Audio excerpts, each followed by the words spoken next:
రియాజ్ గారు, సో అది కాంగ్రెస్ అధికార ప్రతినిధి. ఐ విల్ గో టు సవంకి, మన బీజేపీ అధికార ప్రతినిధి కూడా మనతో ఉన్నారు. ముందుగా రియాజ్తో మాట్లాడదు. రియాజ్ గారు చెప్పండి. సో నేను చెప్పిన కమెంట్కి మీరు ఏమైనా యాడ్ చేయబోతున్నారా?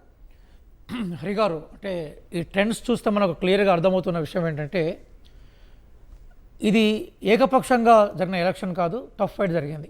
కానీ ఈరోజు ఆప్ తన ఓటింగ్ పర్సెంటేజ్ని తగ్గించుకోవడంలో, అట్లాగే సీట్ల సంఖ్యను తగ్గించుకోవడంలో వాళ్ళ స్వయం కృపాధారంగానే మేము కాంగ్రెస్ పార్టీగా భావిస్తున్నాం. మనం విషయ విశ్లేషణలోకి పోయే ముందు ఒక వాస్తవ పరిస్థితిని చూడాలి. అదేంటంటే, ఈరోజు భారతదేశంలో అత్యంత పెద్ద పార్టీగా ఎమర్జ్ అయింది బీజేపీ. ఇప్పుడు ఉన్న వాళ్ళకున్న గణాంకాల ప్రకారం భారతదేశంలో కాదు, ప్రపంచంలోనే అది బిగ్ పార్టీగా ఎమర్జ్ అయినట్టుగా లెక్కలు చూపెడుతున్న వాళ్ళే. అయితే బీజేపీ తనకున్న సామ దాన భేద దండోపాయాల్లోకి ఉపయోగించి ఎలక్షన్లు గెలవాలనుకుంటా ఉంది.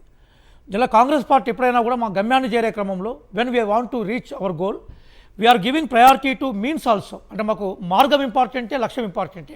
కానీ బీజేపీకి లక్ష్యం ఇంపార్టెంట్, మార్గం ఇంపార్టెంట్ కాదు. కాబట్టి అది ఏమైనా చేయగలుగుతూ ఉంటుంది. కొంచెం బీజేపీ స్ట్రాటజీ ఎట్లా ఉంటుందంటే, it makes confuse. First confuse create చేస్తుంది. అంటే ఆప్లో ఉన్న సెకండ్ లెవెల్ లీడర్షిప్ మీద ఫోకస్ చేస్తున్నది. టికెట్ రాను ఎమ్మెల్యేలను తీసుకుంటూ ఉంటుంది. జార్ఖండ్లో కూడా అదే ప్రయోగం చేసి ఫెయిల్ అయిపోయినారు వాళ్ళు. కానీ బీజేపీ లాంటి పార్టీని ఢీకొనడం అనేది ఒక సింగిల్ పార్టీతో సాధ్యమయ్యే అవకాశం లేదు.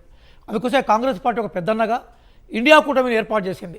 మిత్రధర్మంగా అన్ని రాజకీయ పార్టీలు మాతో కలిసి వచ్చే రాజకీయ పార్టీకి అవకాశం ఇచ్చింది.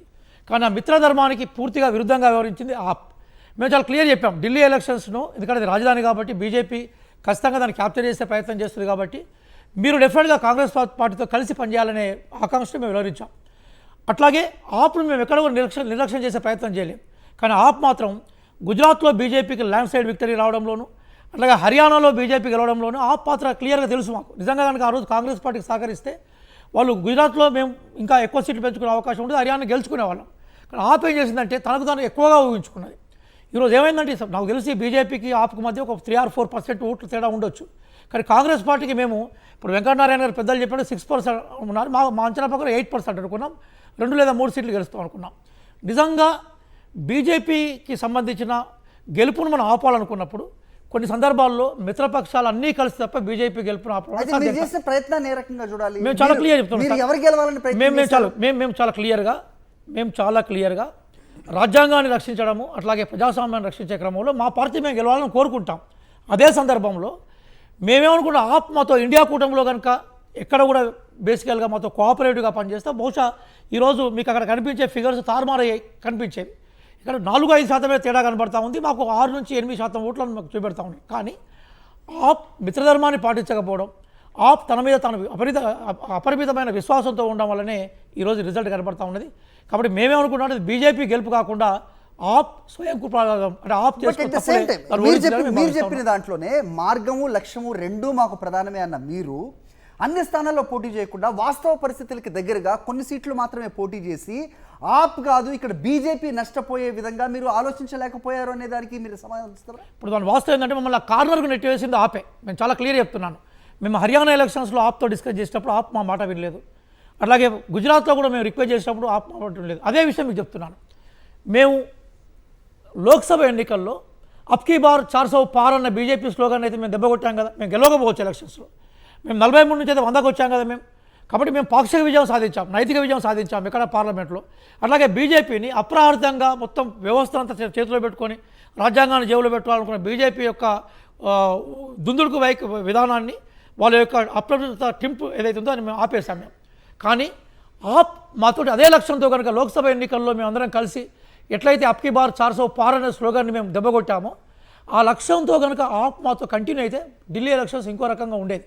కానీ ఆప్ ఎక్కడ కూడా మమ్మల్ని అంటరాని వాళ్ళగా చూసింది. ఆప్ ఎక్కడ కూడా మమ్మల్ని కలుపుకునే ప్రయత్నం చేయలేదు. నిజానికి కేజ్రీవాల్ గారు అరెస్ట్ అయినప్పుడు కేజ్రీవాల్కు వెన్నుదన్నుగా నిలబడే పార్టీ కాంగ్రెస్ పార్టీ. మేము మొత్తం దేశవ్యాప్తంగా కశ్మీర్ నుంచి కన్యాకుమారి వరకు, తారేడార్ నుంచి ఐజ్వాల్ వరకు మేము కేజ్రీవాల్ గారు అరెస్ట్ ఖండిస్తూ మేము నిలబడ్డాం.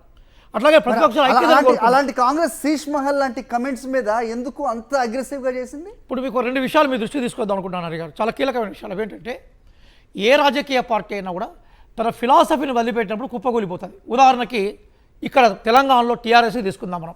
ఏ తెలంగాణ వాదం మీద టీఆర్ఎస్ పార్టీ ఏర్పడి 10 సంవత్సరాలు ఇక్కడ గెలిచి ప్రభుత్వాలు ఏర్పాటు చేసిందో, తెలంగాణ వాదాన్ని వదిలిపెట్టి వాళ్ళు బీఆర్ఎస్గా మారిపోయిన మరుక్షణమే ప్రజలు దాన్ని నెత్తిమీకెళ్ళి దెబ్బ కొట్టి కింద పడేశారు. అట్లాగే ఆప్ ఏం చేసింది, అవినీతి అని మొదలుపెట్టి ఎవరి మీద అటాక్ చేస్తారు? కాంగ్రెస్ పార్టీ మీద అటాక్ చేశారు. నిజానికి ఢిల్లీ ఈరోజు ఈ మాత్రం అభివృద్ధి చెందిన కారణం శీలా దీక్షిత్ గారి పరిపాలన దక్షతే.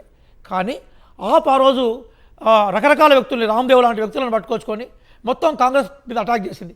కానీ 15 ఏళ్ల పాలనలో ఎక్కడ కూడా కాంగ్రెస్ పార్టీకి సంబంధించిన అవినీతిని కానీ కాంగ్రెస్ పార్టీకి సంబంధించిన ఇన్వాల్వ్మెంట్ కానీ ప్రూవ్ చేయలేకపోయింది, దాని మీద నిలబడలేకపోయింది.